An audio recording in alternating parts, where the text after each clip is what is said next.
নমস্কার বন্ধুরা, আজকে আমি একটা সরষে শাকের রেসিপি করব, তোমাদের সঙ্গে শেয়ার করব। তোমরা ভিডিওটা স্কিপ না করে প্রথম থেকে শেষ পর্যন্ত দেখতে থাকো। আর যদি আমার এই রান্নাটা তোমাদের ভালো লাগে তো অবশ্যই একটা লাইক, শেয়ার, কমেন্ট করো।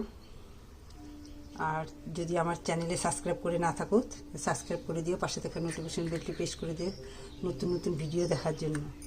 তো চলো বেশি কথা না বলে রান্নার রেসিপিটা শুরু করি। এখানে আছে সরষে শাক। সরষে শাক আমি ধুয়ে বেছে পরিষ্কার করে ধুয়ে রেখেছি, কাটিনি কিন্তু। আর এখানে আছে সাদা সরষে আর দুটো কাঁচা লঙ্কা বাটা। আর এখানে আমি জল বসিয়ে দিচ্ছি। তো আমি একটা রেসিপি করবো, তোমাদের সঙ্গে শেয়ার করবো। তোমরা ভিডিওটি স্কিপ না করে প্রথম থেকে শেষ পর্যন্ত দেখতে থাকো। এই সরষে শাকের মধ্যে এই সরষা বাটা, এর মধ্যে কিন্তু পোস্ত টোস্ত না, এটা সাদা সরষা আর শুধু লঙ্কা। এই বাটাটা আমি দিয়ে দিচ্ছি। এবার দিয়ে দিলাম নুন, আর দিয়ে দিচ্ছি সরষের তেল, দিয়ে দিচ্ছি সামান্য হলুদ গুঁড়ো, আর দিয়ে দিলাম সামান্য হলুদ গুঁড়ো দিলাম, আর কাঁচা লঙ্কা 4টা দিলাম। যে যেমন ঝাল খাবে তেমন দিবে, আমি 4টাই দিলাম। এবার আমি মেখে নিচ্ছি ভালো করে।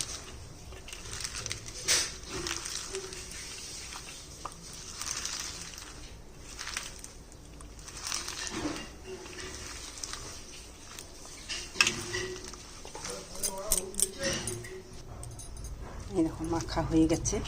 এবার আমি বাটিটাতে দিব।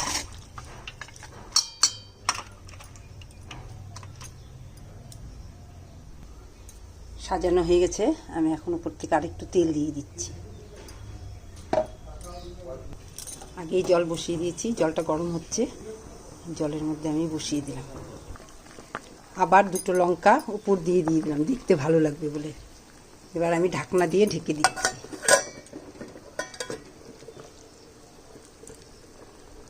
ঢাকনা দিয়ে ঢেকে দিচ্ছি। ঢাকনা খুলে দিলাম, গ্যাসটা কমিয়ে দিচ্ছি। বাটিটা তুলে নিব।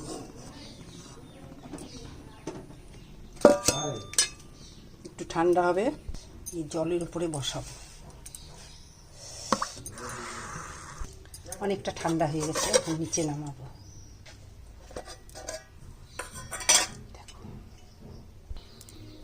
হয়ে গেছে, খুব সুন্দর। এটা দিয়ে খেতে না, ভাত খেতে খুবই টেস্টি।